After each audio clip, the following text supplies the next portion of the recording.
and growth of Islamic universities in Indonesia, there is a long and interesting story. This video will share the history of how Islamic education developed in Indonesia.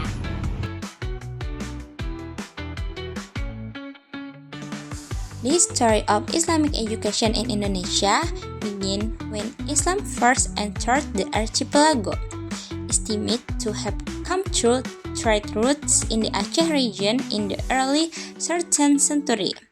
In the early days of Islam's arrival, education was informal, carried out through a system called halaqah, teaching sessions held in mosques, prayer rooms, and the homes of religious scholars without a fixed schedule. The Kiai and Ulama were the main educators who taught people how to read the Quran and learn Islamic teachings.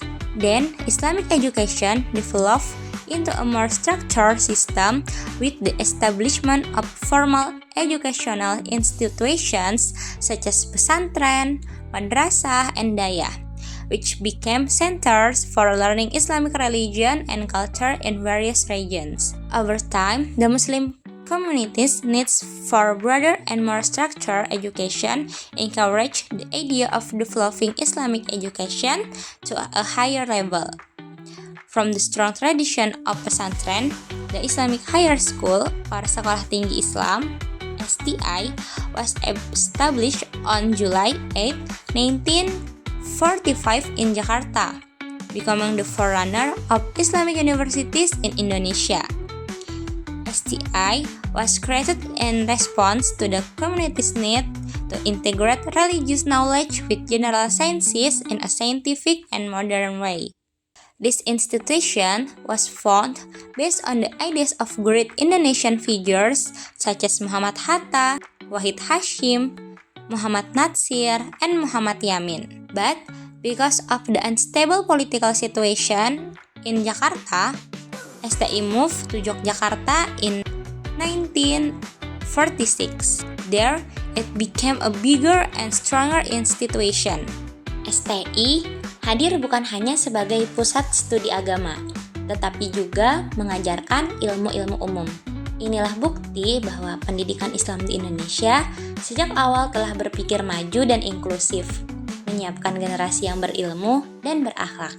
Pada bulan November 1947, STI kemudian dikembangkan menjadi Universitas Islam Indonesia atau UII. Di bawah naungan UII ini didirikan 4 fakultas, yaitu agama, hukum, pendidikan, dan ekonomi, yang kemudian dibuka secara resmi pada tanggal 10 Maret 1948. Dalam perjalanannya, Fakultas Agama di UII kemudian dilembagakan oleh negara menjadi Perguruan Tinggi Agama Islam Negeri atau PTAIN. PTAIN ini diresmikan pada tanggal 26 September 1951, dihadiri oleh Menteri Agama Republik Indonesia, yaitu Bapak Abdul Wahid Hashim. Inilah cikal bakal berdirinya Lembaga Pendidikan Tinggi Islam Negeri di Indonesia. Sebagai upaya peningkatan kualitas sumber daya manusia, kemudian juga didirikan Akademi Dinas Ilmu Agama atau ADIA di Jakarta pada tanggal 1 Juni 1957. Selanjutnya, pada tanggal 24 Agustus 1960, PTAIN dan ADIA digabung menjadi Institut Agama Islam Negeri Al-Jamiah Al-Islamiyah Al-Hukumiyah atau IAIN. Kampus ini kemudian dikenal dengan nama IAIN Sunan Kalijaga. Luasnya wilayah Indonesia dengan mayoritas masyarakatnya yang beragama Islam membutuhkan perguruan-perguruan tinggi agama Islam lain yang tidak hanya berada di Yogyakarta. Hal ini melatar belakangi lahirnya perguruan-perguruan tinggi yang terpisah dari pusat. Kemudian, berdirilah IAIN Jakarta pada 5 Desember 1963 sebagai IAIN kedua. IAIN Yogyakarta dan IAIN Jakarta menjadi koordinator atas lahirnya IAIN selanjutnya. Untuk menjawab tantangan zaman dan kebutuhan integrasi ilmu keislaman dan ilmu umum, banyak IAIN kemudian ditingkatkan statusnya menjadi UIN atau Universitas Islam Negeri. IAIN pertama yang berubah menjadi UIN adalah UIN Syarif Hidayatullah Jakarta pada tahun 2002.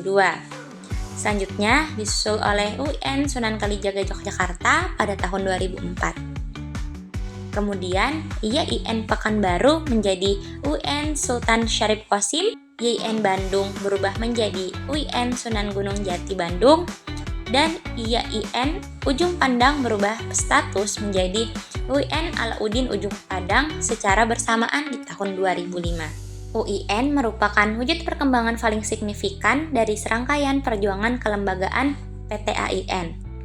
Sebab perubahan dari YIN menjadi UIN memiliki implikasi yang luas, baik menyangkut posisi kelembagaan, peluang pembukaan program studi, persaingan akademik, maupun penghapusan dikotomi ilmu agama dan ilmu umum. Saat ini, jumlah UN di Indonesia semakin bertambah. Pada bulan Mei 2025, Kementerian Agama menerima SK Presiden Prabowo Subianto atas perubahan 11 perguruan tinggi keagamaan negeri YIN menjadi UIN. Hingga kini, tercatat ada 40 UIN di seluruh Indonesia. Sejarah perguruan tinggi Islam di Indonesia adalah kisah perjuangan, pengabdian, dan pengembangan ilmu pengetahuan yang mengakar pada nilai-nilai Islam dan semangat kebangsaan. Dari STI hingga UIN dan perguruan tinggi Islam lainnya, mereka semua berkontribusi membentuk masa depan bangsa yang berilmu, beriman, dan berbudaya.